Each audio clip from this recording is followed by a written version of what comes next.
Chers téléspectateurs, c'est un réel plaisir d'être parmi vous dans cette nouvelle édition. Bonsoir et bienvenue.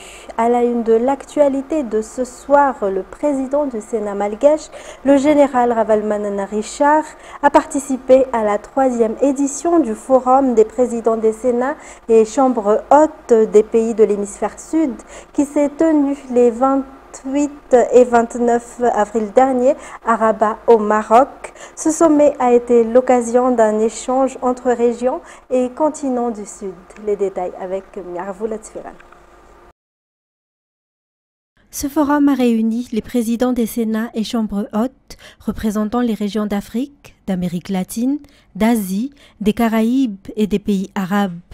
L'objectif était de promouvoir un dialogue intercontinental entre les pays de l'hémisphère sud afin de faire face aux nouveaux défis de la coopération internationale et de favoriser la paix, la stabilité et le développement partagé. Le président du Sénat malgache a notamment souligné l'importance de renforcer la diplomatie parlementaire, la volonté de coopération pour atteindre les objectifs fixés par le forum, ainsi que le rôle des nouvelles technologies et de l'intelligence artificielle dans la consolidation de la sécurité, la paix et le progrès des nations pour améliorer les conditions de vie des populations. La diplomatie parlementaire se trouvant au cœur de toutes nos actions, le Sénat de Madagascar œuvre activement et soutient toute action et toute initiative visant à la développer, à l'instar de l'actuel forum, à l'initiative du président de la Chambre des conseillers du Royaume de Maroc. C'est pour cette raison que nous avons participé activement à toutes les assemblées parlementaires auxquelles nous avons été invités et à la création de l'Association des Sénats d'Afrique. Quand nos États font face à des défis majeurs qui trouvent difficilement des issues positives, nous sommes convaincus que la diplomatie parlementaire va permettre de contribuer au développement de nos pays et l'amélioration des conditions de vie et du bien-être de nos concitoyens respectifs. Il a également mis en avant la bonne entente et la collaboration entre le Sénat et l'exécutif à Madagascar. D'un autre côté, il a encouragé les investisseurs des pays participants à venir à Madagascar, dans une optique de partenariat équitable et mutuellement bénéfique. Le Sénat malgache se dit prêt à servir d'intermédiaire entre les ministères concernés et les collectivités territoriales qui en auraient besoin. Pour le cas particulier de Madagascar, le Sénat travaille en symbiose avec le pouvoir exécutif pour la patrie. De son côté, Son Excellence M. Andrazuel, président de la République de Madagascar, s'engage personnellement et avec conviction à développer des relations diplomatiques et économiques interrégionales et intercontinentales. L'accueil à Madagascar, il y a quelques jours, du sommet de la Commission de l'Océan Indien et celui de la SADC dans quelques mois, illustre ces efforts engagés de Madagascar pour renforcer le dialogue et la solidarité dans la sous-région de l'Océan Indien et entre les pays de l'Afrique australe. Madagascar est ouvert à tous les pays voulant entretenir des relations de coopération dans un esprit égal à égal et gagnant-gagnant. Et le Sénat de Madagascar, dont je suis le président, est prêt à assurer la sécurité des investisseurs et à faciliter les relations dans le cadre de la diplomatie parlementaire. Il a été décidé au cours de ce forum de renforcer les échanges entre les Sénats et institutions équivalentes d'Afrique, d'Amérique latine, d'Asie, des Caraïbes et des pays arabes. 3 structures seront créées, un sommet des présidents, un réseau des secrétaires généraux, ainsi qu'un secrétariat permanent chargé de la coordination des travaux entre ces institutions parlementaires.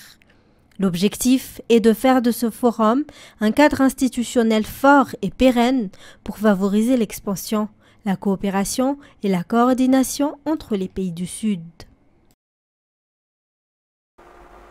En économie, durant 3 ans, une dépense fiscale de 280 milliards d'ariars par an doit être supprimée par l'État malgache conformément à l'accord conclu avec le Fonds monétaire international. Cet engagement est déjà appliqué dans la loi des finances 2025, selon les précisions du ministre de l'économie et des finances. La semaine dernière, pour les années à venir, ce travail se fera en collaboration avec le groupement du secteur privé, a-t-elle ajouté lors de son passage sur une chaîne privée de la capitale. Les détails.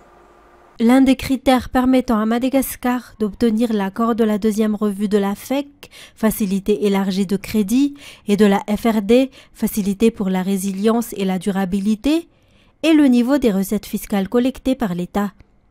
Alors que l'objectif de 2024 était fixé à 8 800 milliards d'ariars, les recettes ont atteint 8 945 milliards d'ariars, soit une hausse par rapport aux objectifs. Le FMI exige également la suppression d'un allègement fiscal à hauteur de 280 milliards d'ariars par an pendant 3 ans, et pour cette année, cela est déjà défini dans la loi des finances 2025, où seul l'État avait pris la décision. Mais pour l'année à venir, la ministre Rabarnirinarson Rijasmbelo a précisé qu'une liste a déjà été envoyée au groupement du secteur privé pour qu'ils définissent ceux qui peuvent faire l'objet d'un allègement. Les produits importés font partie des bénéficiaires de cet allègement. Pour les 3 premiers mois de l'année, les exonérations fiscales liées aux importations se sont déjà élevées à 142,7 milliards d'ariars selon les données fournies par la douane.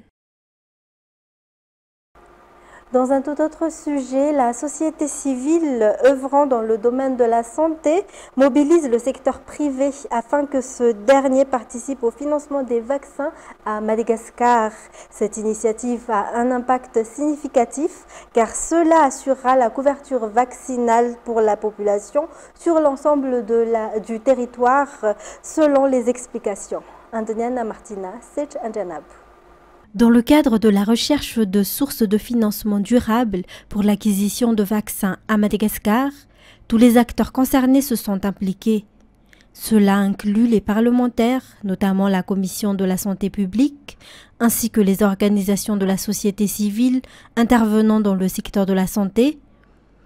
L'objectif pour Madagascar est de réduire sa dépendance vis-à-vis des partenaires techniques et financiers en ce qui concerne l'achat des vaccins.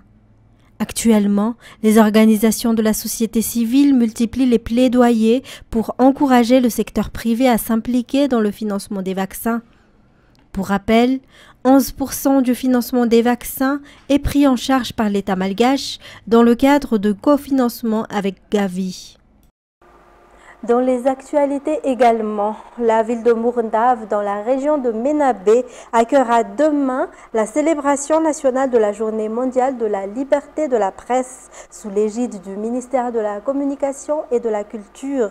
Cette année, la thématique choisie se concentre sur les enjeux liés à l'intelligence artificielle et leurs impacts sur la liberté de la presse et l'information. Mervoulat-Sferen, Braz de Nilsson. Demain 3 mai, Mourndave sera le rendez-vous des professionnels de la presse malgache. Les représentants venus des 4 coins du pays sont déjà en grande partie sur place. Madagascar a choisi cette ville pour célébrer la Journée mondiale de la liberté de la presse, proclamée par les Nations Unies. Le thème retenu cette année est « Informer dans un monde complexe », l'impact de l'intelligence artificielle sur la liberté de la presse et les médias. La journée du 3 mai vise à rappeler au gouvernement l'importance de soutenir la liberté de la presse et à offrir un moment de réflexion pour les professionnels des médias sur les enjeux liés à leur liberté et à la déontologie relative à l'exercice de leur métier.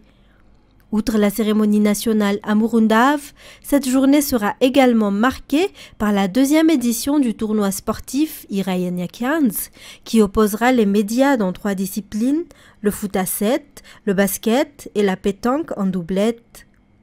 Ce tournoi intermédiaire aura lieu le samedi 10 mai. À Tuléar, nombreux sont ceux qui ont décidé d'aller à la plage d'Andabouy lors des festivités. Cela dément les rumeurs selon lesquelles la plage est inaccessible et que la batterie est devenue la propriété de Baz Tuléar. Judicaël Hanjanerin pour plus de détails. La plage d'Indabouy était pleine de monde durant les jours de fête. Nombreux sont ceux qui s'y sont rendus pour se détendre et se divertir. L'ambiance était joyeuse, loin des rumeurs affirmant que la zone était interdite d'accès. Tout le monde a pu pleinement profiter de la beauté de la plage et de la mer. En effet, des rumeurs circulaient disant que tout le littoral d'Indabouy serait exploité par la société Bastouliard. Mais ce n'est pas le cas, comme l'ont confirmé les pique-niqueurs venus sur place. Les responsables du projet ont d'ailleurs toujours précisé que le site de la batterie s'étend sur 2000 hectares, mais seulement 2 hectares seront utilisés. Une jetée de 500 mètres est également prévue vers la mer, mais cela ne gênera en rien les pêcheurs qui continueront d'exercer leur activité sur les zones habituelles. La plage d'Indabouy demeure ainsi un lieu accessible à tous, à la fois source de revenus pour les pêcheurs et lieu de détente pour les vacanciers. Et plus de 4000 habitants issus des communes d'Ambouidjounoun et Belavabar, dans le district de Mouramang, ont participé à des travaux communautaires pour la construction d'une nouvelle route reliant ces deux communes. Cela fait plusieurs années que la population souffre de l'état dégradé de l'axe menant à ces localités. Les habitants ont donc décidé d'entamer les travaux avec le soutien des 2 députés élus dans cette localité. Antoniane Martina. Le tronçon d'Anjanstakun, situé entre les communes rurales de Belavabar et d'Ambouidjounoun, dans le district de Mouramang, est devenu un véritable calvaire pour les usagers. Face à cette difficulté, les maires des 2 communes ont pris l'initiative de créer une nouvelle route. Dans ce projet, les quelques 4000 citoyens mobilisés ont bénéficié du soutien des 2 députés élus du district de Mouramang, le docteur Louvaradzaobel et Virginie Razaf-Manjous. Toutefois, les populations d'Ambouidjounoun et de Belavabar lancent un appel à la solidarité pour aider à renforcer cette nouvelle voie. Environ 1 kilomètre de route a été achevé lors du lancement des travaux ce samedi. Cette nouvelle route, selon les explications, constituera une porte d'entrée vers 5 autres communes situées au nord-ouest de Mangour. Côté sport, Soccer Kids Atimjan est une compétition de foot destinée aux écoles du district d'Atimjan. Cette initiative est organisée en collaboration avec Atimjan Action sous le parrainage du député Andrativaïn, élu dans cette localité. La compétition s'adresse exclusivement aux élèves scolarisés dans les établissements publics ou privés en classe de 6e et de 3e et âgés au moins de 15 ans ou de moins de 13 ans selon les catégories.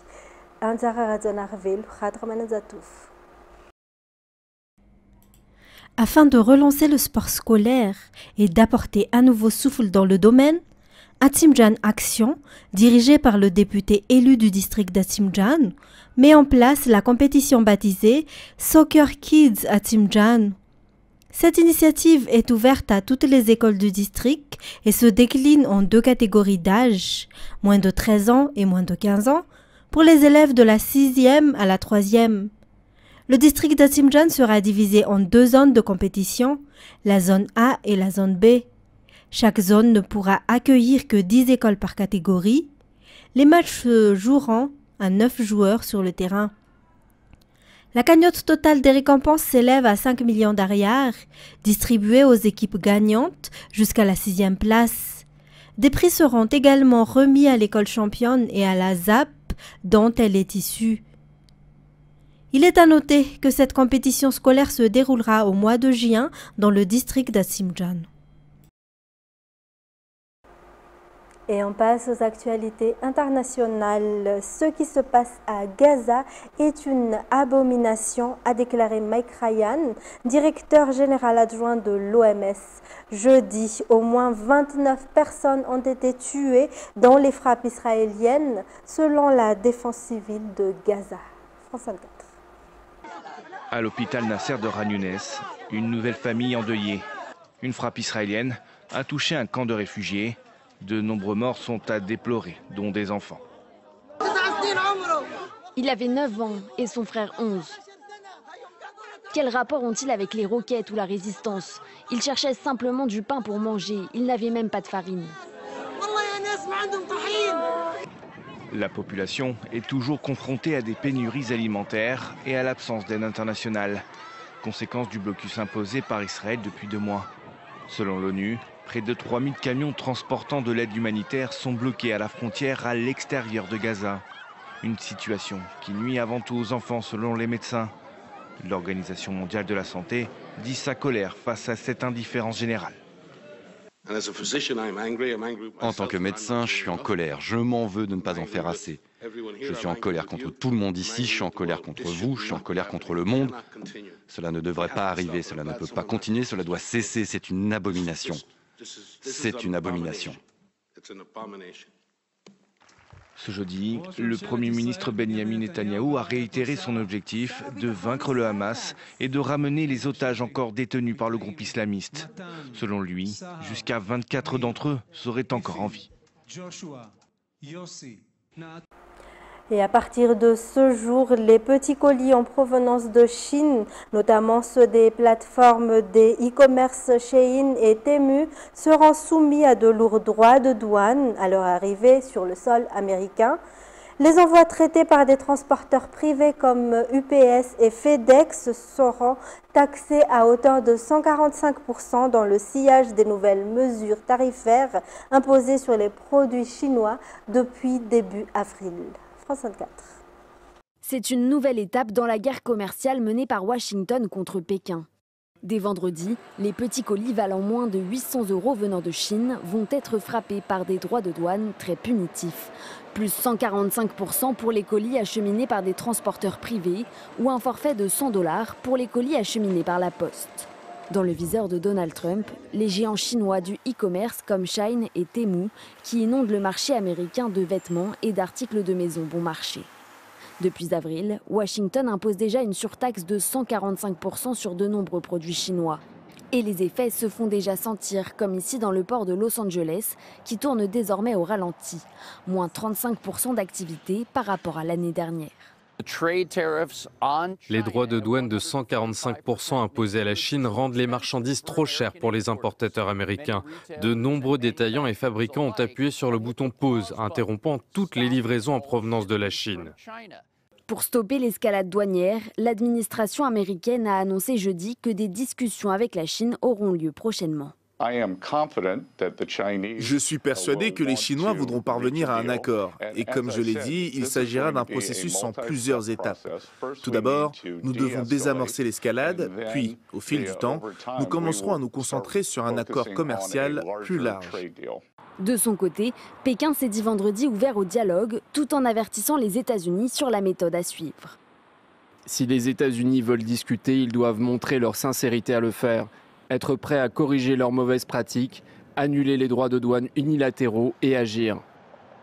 Avec la politique tarifaire menée par Donald Trump, les économistes alertent sur un risque d'inflation à court terme aux États-Unis. Le conclave devant élire le successeur du pape François débutera le mercredi 7 mai prochain, a annoncé le 28 avril un porte-parole du Vatican. En attendant le choix du successeur, des fidèles catholiques du RD Congo, de Sierra Leone ou encore de Ghana espèrent que le prochain souverain pontife serait originaire de leur continent. France 24.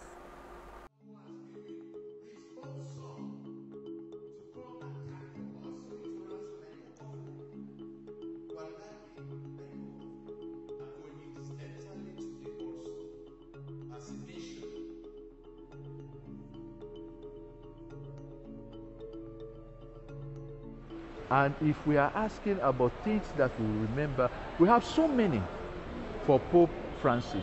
But the few ones that I would say at this time is his generosity, his acts of mercy, his relationship across the board, no matter what religion or race or color.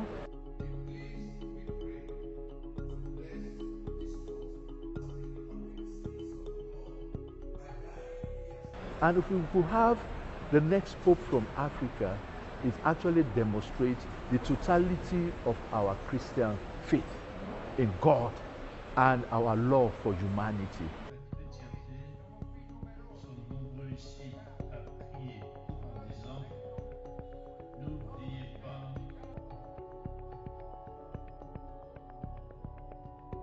Nous souhaitons que le prochain pape, si Dieu le veut, qu'il soit un pape africain pour garder, pour incarner certaines valeurs authentiques de l'Église catholique romaine. Je voudrais que ce soit cette fois-ci un pape africain, pourquoi pas, parce que nous voudrions aussi que nous soyons représentés auprès du siège pontifical.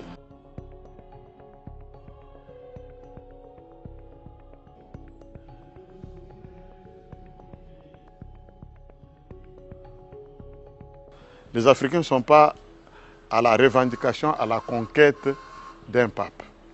Parce qu'il est question d'un appel, l'appel divin. Si on me dit que le cardinal Ambongo le devient, ah mais c'est très content. Humainement, je dirais, mais au moins j'ai un pape qui me connaît.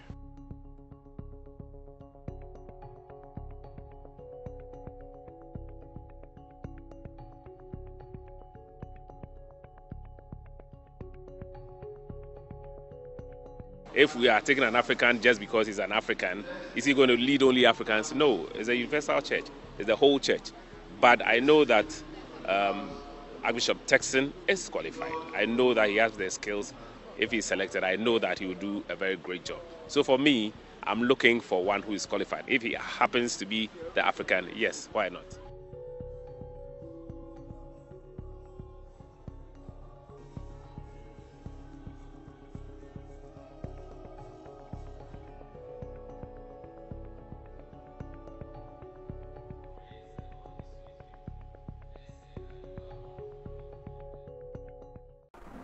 Ainsi se termine cette édition. Merci à vous de l'avoir suivi. Tout de suite après l'émission Data avec Jean-Claude Ndjamalal. Au revoir et bon vendredi à tous.